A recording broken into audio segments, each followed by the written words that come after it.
Good morning, guys. How you doing? How you doing? Uncle Craig here on the Hawk. And I'm already tired. It's about 7:30 in the morning. Sun's already coming out, so even though it rained last night in a big old downpour, it's going to be warm today. But I'm working on the walls, man. Right? Got to continue. What I've done is, I was going to do both sections of the wall at the same time, but then I realized I really only have one piece of plywood, form wood. So I'm going to do one section at a time, and it probably works out better that way, because then if there are any issues with what I have, they'll reveal themselves in this first pour. But yeah, so I basically tie wired it all together and set the form. I still need to shore up the form, so I'm thinking that the heavy rock and cement by volume is going to push out more, so I'm going to need to have more side bracing, and I'll just do that by adding more bricks up on the side, and then I'm going to actually mix the cement with my new little handy dandy mixer. Woo-woo! See if that works. I did get a truckload of gravel poured dumped this morning. That's I don't know what that is. It looks more than a cubic yard, but 550 baht for those stones, which would be pretty good. And here, what I've done is basically I have that wired in there. And because of the nature of this, older wall and the structural issues, that's what I've done. Like I said, I've actually widened it more so that the cement will fill in there and it'll come up. And the holes, these cement posts have tie holes in them. These are probably sealed up with cement from the previous one. I probably can knock those out.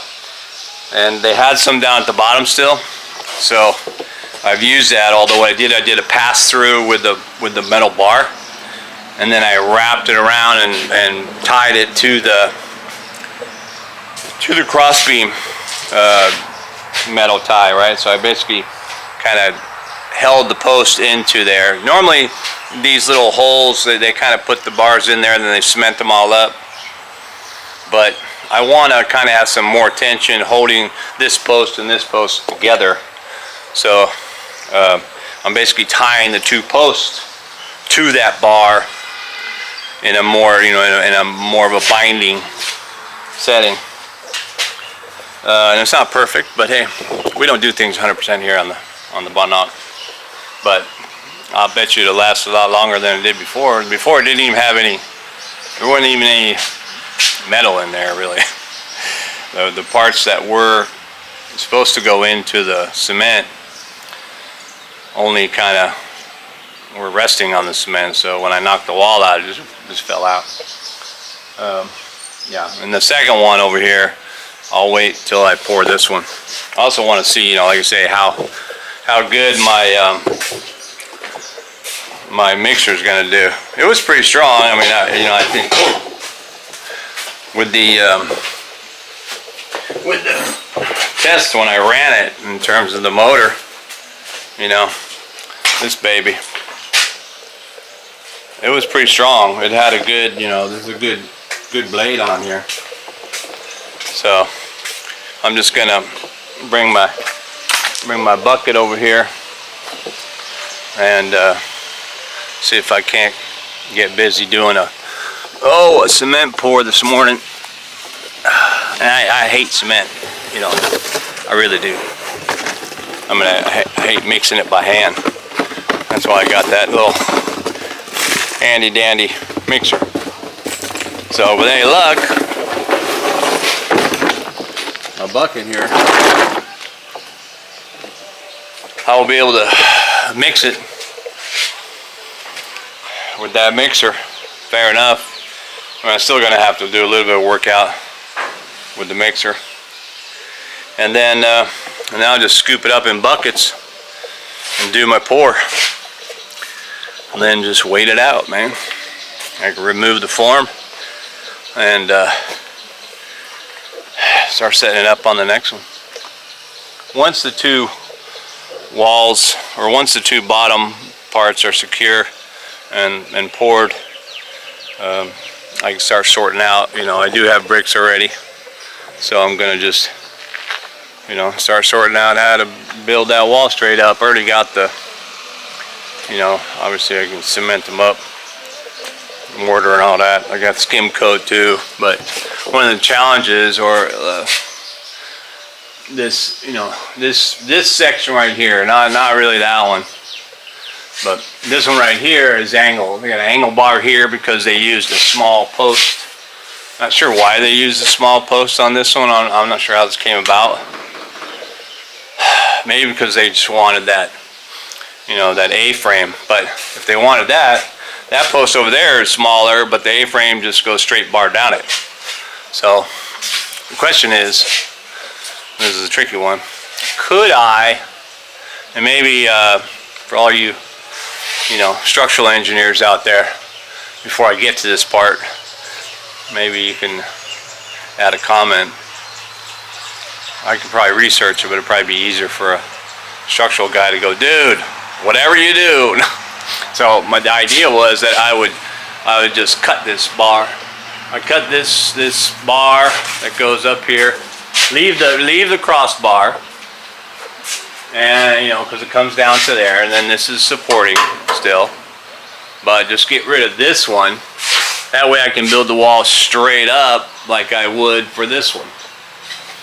That's kind of what I wanted to do in the first place, was to make straight up walls. But, you know,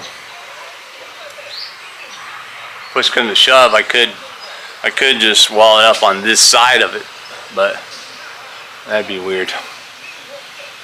I'd have to move the wall inbound, and I probably shouldn't do that. But anyway, that's where I'm at. That's my agenda for today, is to try and get this poured.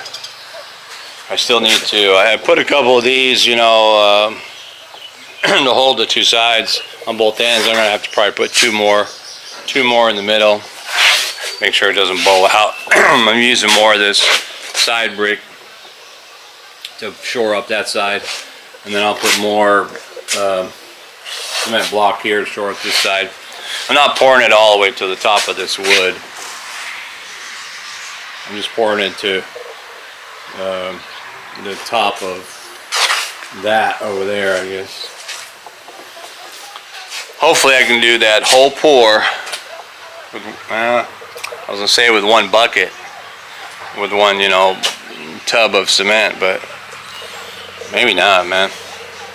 It might be a 2-tub cement. And I really, you know, I really don't want to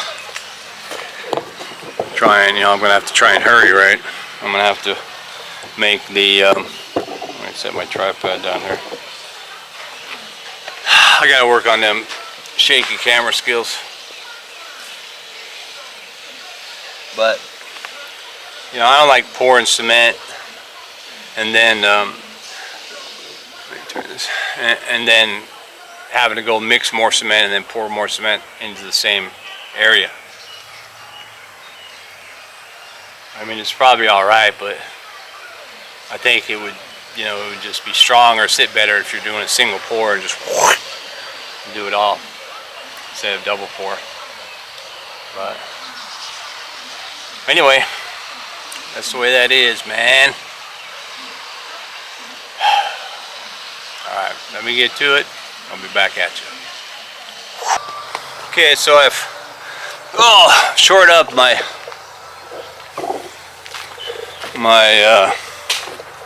form a little better. One thing that I want to show you what I do here is on the cement. I always forget this, man. But it's high, of course, because different kinds of cement bags, right? Ready mix or general, whatever. So I use my translation app and then I'll write in paper or write in pencil: cement, sand, rocks, and water. And basically this bottom one is your ratio for concrete. You're gonna do concrete. You're adding less sand and more rocks. The other three different jobs, like some slab work and skim coat, stuff like that, it's almost the same. It's all the same, except for a little bit less water on the slab parts. But yeah, this is basically your concrete. So it's good to know, because I am always forgetting. I mean, it should be basic, you know, 3, 2, 1 kind of thing, but I think when you're doing certain projects like walls and stuff like that, you want to be, you know, pretty particular. Make sure it gets to a good ratio. So, and if I want, you know, so what I'll do is initially I'll put my, I'll just use 1 bucket, 2 buckets of sand, 4 buckets of rock, and see what that looks like, if it's big enough for this bin. If I can do that whole thing again, meaning put 8 buckets of rock in here, 4 buckets of sand, and 2 buckets of concrete, and then of course 2 buckets of water. If that'll all fit in there, then I should be able to power mix that good enough and get it going. But I have a feeling maybe not. So anyway, let's check it out.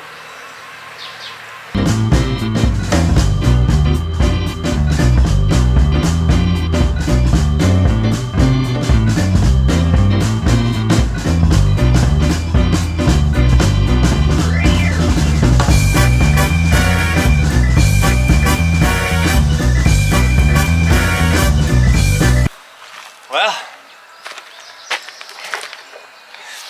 I think I can do that again. I think I can actually put a double order in there. Let's do it.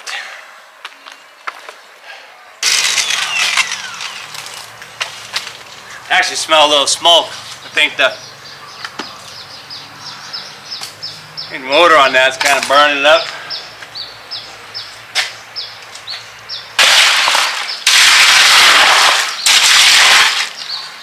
Fuck.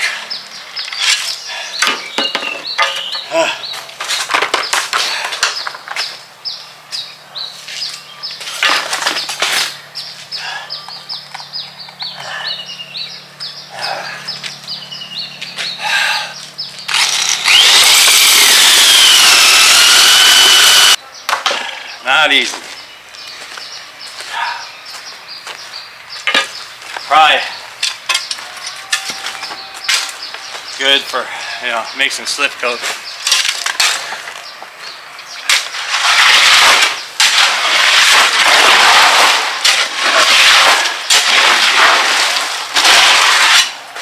Fuck.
Hindsight, I should have just done the one.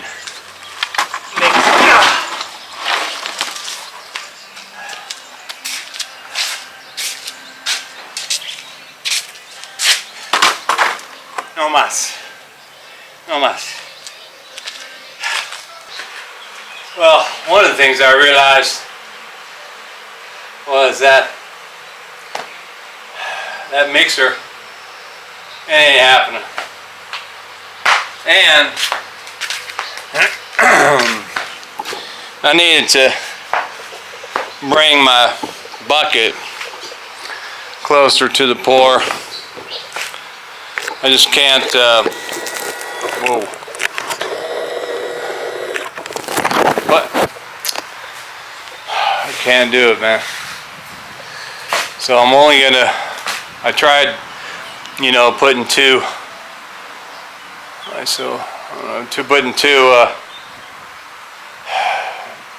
basically two mixes together, two batches, you know, eight rocks and 4 sands and 2 cements, 2 waters, but that was just too much for me to mix by hand. I almost killed myself. And too much for the mixer. I started smelling the mixer like I was burning the motor or something. That little mixer is not for these big jobs. It's probably better just to put in a 5-gallon bucket when you're mixing slip coat or something like that. Probably perfect for that. But anyway, back to a hand mix. I'll just do it with the simple, you know, 4 rock, 2 sand, 1 cement, and 1 water. But it is a bitch, man. I don't like it. I don't like it at all. But you gotta do it, man. You gotta get her done. I'm gonna use my shovel instead of the bucket. I'm just gonna shovel. Actually, I have one of those black scoopers. I'm gonna scoop straight in. That way I don't have to carry it far.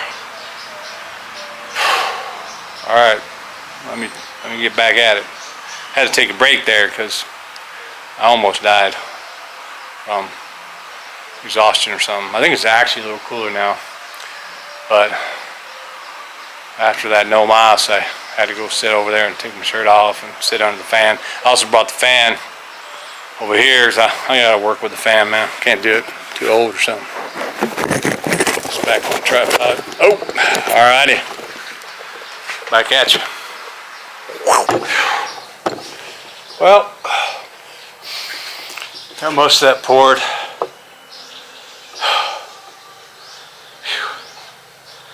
And what I'm gonna do, I'm gonna mix this last little kind of a top coat.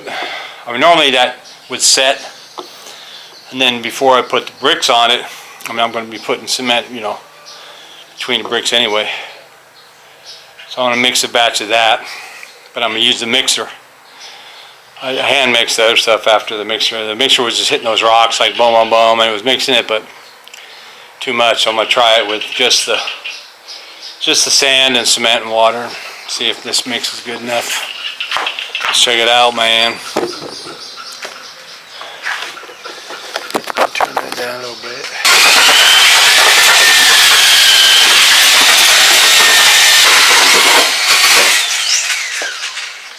I guess that kind of worked. It's kind of soupy though. But it's good for something.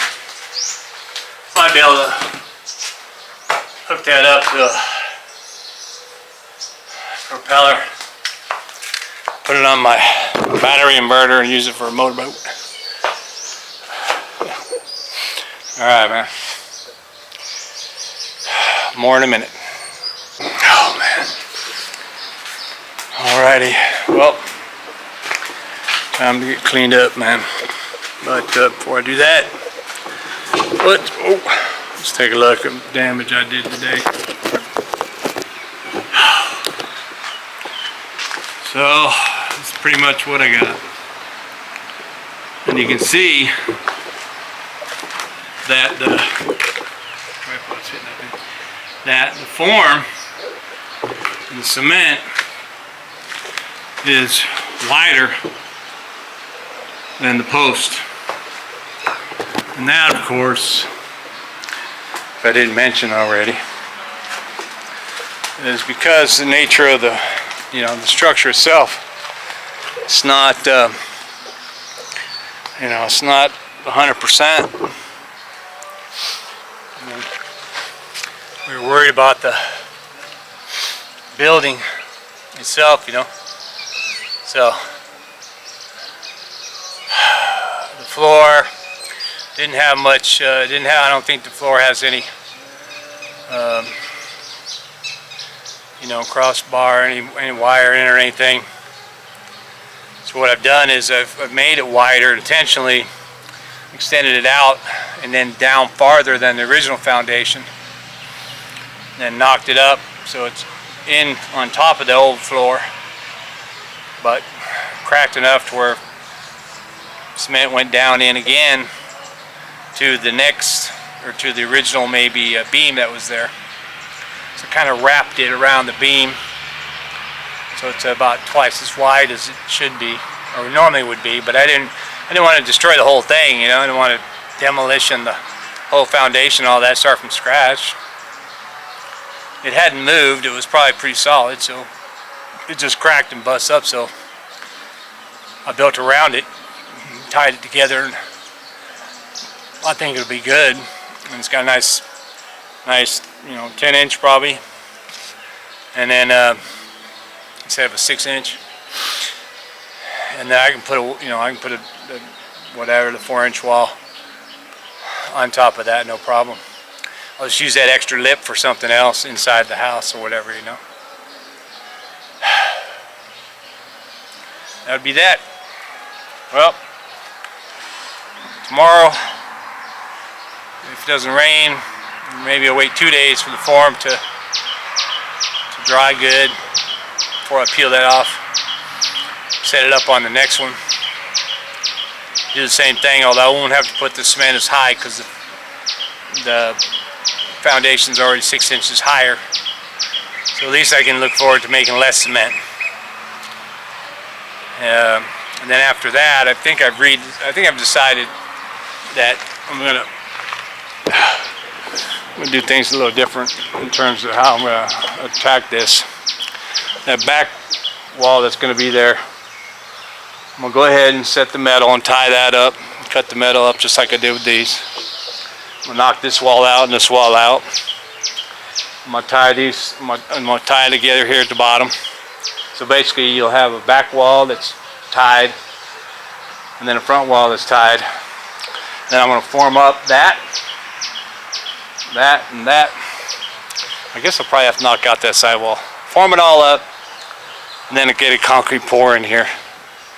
Fill this other part, fill this with sand, and then concrete pour on top of it. Drill and knock in some places where I can put some wire mesh in the whole floor. Then put another 2-inch, 3-inch, whatever on top of it. Boom, I got a whole new floor. Yeah. Alright, man. Part 2 on that one. Alright, thanks for watching. Back at you.